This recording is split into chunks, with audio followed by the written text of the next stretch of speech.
ದಿವಸ ನಮ್ಮ ಚಾಮರಾಜನಗರ ಜಿಲ್ಲೆಯ ಪತ್ರಕರ್ತರ ವಿನೂತನ ಕಾರ್ಯಕ್ರಮಕ್ಕೆ ಬಯಸ್ತೇನೆ.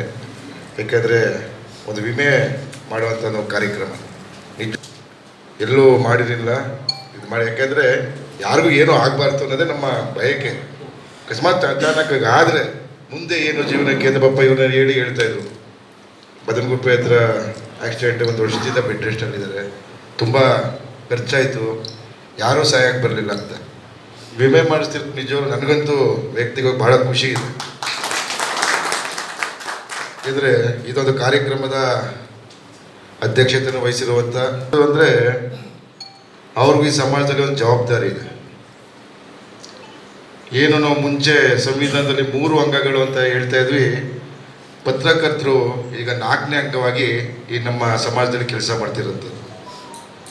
ಏನು ದಿನನಿತ್ಯ ಇಡೀ ಪ್ರಪಂಚದಲ್ಲಿ, ಇಡೀ ರಾಜ್ಯದಲ್ಲಿ, ಇಡೀ ದೇಶದಲ್ಲಿ ಏನು ಘಟನೆಗಳು ನಡೀತದೆ ಅಂತೇಳಿ ಜನಗಳಿಗೆ ತಿಳಿಸುವಂಥ ಭಾಳ ಜವಾಬ್ದಾರಿಯುತ ಕೆಲಸ ಅದು.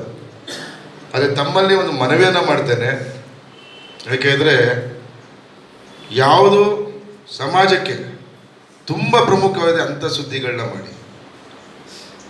ನಾವು ಟಿ ವಿಗಳನ್ನೂ ನೋಡ್ತೀವಿ.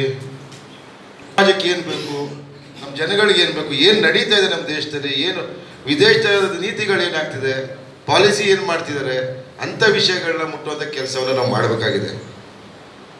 ಅಲ್ಲೇನೋ ಯಾರನ್ನೋ ಬಿಟ್ಟರು, ಯಾರನ್ನೋ ಕಟ್ಕೊಂಡ್ರು, ಅದನ್ನೇ 1 ಅವರ್ ಪ್ರೋಗ್ರಾಮ್ ಮಾಡಿದ್ರೆ ಬೇಜಾರು. ನಾನು ಹೇಳೋಂಥದ್ದು ಮನಸ್ಸಿಗೆ ನಮಗೂ ನೋವಾಗುತ್ತೆ. ಅದು ಅವ್ರ ವೈಯಕ್ತಿಕ ವಿಷಯ.